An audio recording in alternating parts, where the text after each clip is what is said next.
आचार्य चाणक्य की गिनती भारत ही नहीं बल्कि दुनिया के महानतम अर्थशास्त्री, राजनीतिज्ञ और कूटनीतिक में होती है।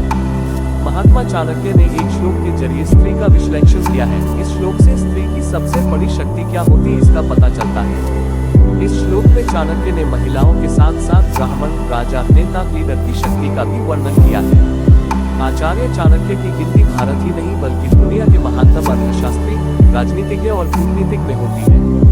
महानतम ज्ञानी और विद्वान महात्मा चाणक्य का नीति शास्त्र मौजूदा दौर में भी काफी लोकप्रिय है। चाणक्य नीति महात्मा चाणक्य की नीतियों का अद्भुत संग्रह है, जो आज भी उतना ही प्रासंगिक है जितना ये लिखने समय था। इन नीतियों का अमल करने से मानव जीवन को सही दिशा मिलती है। महात्मा चाणक्य ने एक श्लोक के जरिए स्त्री का विश्लेषण किया है। इस श्लोक से स्त्री की सबसे बड़ी शक्ति क्या होती है इसका पता चलता है।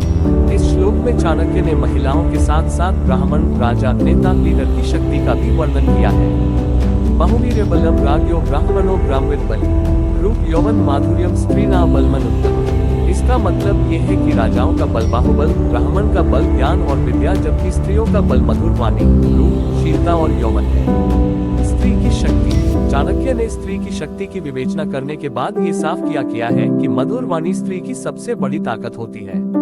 अपनी मधुर वाणी से स्त्री किसी को भी कभी भी अपने प्रति मंत्र मुग्ध करने की शक्ति रखती है। वहीं उनका शारीरिक सौंदर्य उनकी दूसरी बड़ी शक्ति होती है। हालांकि चाणक्य का कहना है कि स्त्री की शारीरिक सुंदरता से ज्यादा महत्व उनकी वाणी की मधुरता होती है, क्योंकि जिस स्त्री की वाणी मधुर हो वो कम सुंदर होकर भी किसी को भी अपना प्रशंसक बना सकती है। अपनी इस शक्ति के दम पर घर हो या बाहर स्त्री से भी जगह प्रशंसा हासिल कर सकती है। ब्राह्मण की शक्ति। चाणक्य ने ब्राह्मण के लिए कहा है कि उनकी सबसे बड़ी शक्ति है उनका ज्ञान है। अपनी इसी शक्ति के आधार पर ब्राह्मण समाज में खास सम्मान हासिल कर पाता है।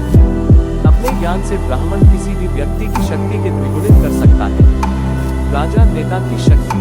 चाणक्य नीति के अनुसार किसी राजा का सबसे ज्यादा समय तक सत्ता पर काबिज रहना उसके बाहुबल अथवा उसकी शक्तिशाली सैन्य शक्ति पर निर्भर करता है, क्योंकि राजा अथवा नेता अगर कमजोर है तो वह शासन को कभी भी सही तरीके से नहीं चला सकता है।